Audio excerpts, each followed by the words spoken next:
बिस्मिल्लाहिर्रहमानिर्रहीम। अस्सलाम वालेकुम। स्वागत साथियों लर्निंग मैनेजमेंट सिस्टम में बलिकार।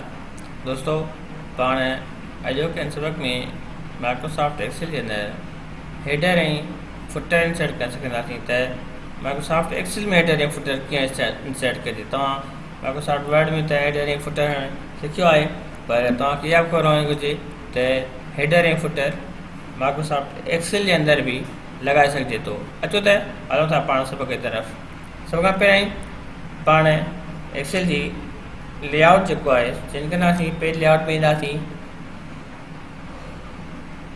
तॾहिं असांखे हेडर ऐं फुटर जे बारे में नज़र अचे। त हिते इंसर्ट मेन्यू जे अंदरि इहा ऑप्शन मौजूदु आहे हेडर एंड फुटर जो। जॾहिं पाण ते क्लिक कंदासीं त हिते ऑटोमेटिकली हेडर में असां इंसर्ट थी चुका आहियूं। हिते असां कुझु बि लिखी सघूं था जेको असांजो हर हिकु पेज अची वेंदो। दिस इज़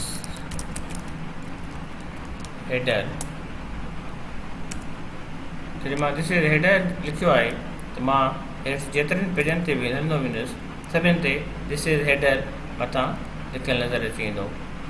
उन खां पोइ फुटर बि ईअं ई आहे। जेकॾहिं पाण ते क्लिक करे ऐं फुटर लिखूं दिस इज़ फुटर, तव्हां दिस इज़ फुटर ऐं दिस इज़ हेडर, त ॿई इंसर्ट थी चुका आहिनि हेडर ऐं फुटर। इन सां गॾु ई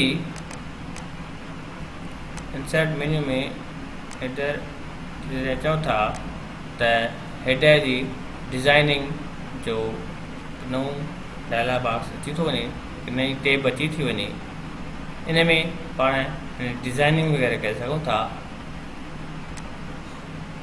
पेज नंबर, जेकॾहिं पाण खे हिनखे हिते पेज नंबर ॾियणु चाहियूं this is header and page number, ते पेज नंबर बि अची वेंदो।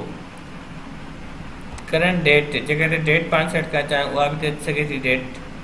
पेज नंबर जा मुख़्तलिफ़ तरीक़ा आहिनि। उन खां पोइ करंट टाइम बि इंसर्ट थी सघे थो। कंहिं फाइल जो पाथ, फाइल नेम वग़ैरह बि इंसर्ट करे सघूं था। शीट नेम बि इंसर्ट करे सघूं था। पिक्चर पाण ते इंसर्ट करे सघूं था, पर उहा उन लाइ असांखे ऑनलाइन पिक्चर उहा खणणी पवंदी। पोइ गोटो फुटर आहे, मतिलबु जेकॾहिं फुटर इंसर्ट कयूं त पाण फुटर बि इंसर्ट करे सघूं था। दोस्तों अॼोके हिन लेसन में तव्हां माइक्रोसॉफ्ट एक्सेल में हेडर ऐं फुटर इंसर्ट करणु सिखी वरितो आहे। पाण अॻिते वरी हिकु नए लेसन सां गॾु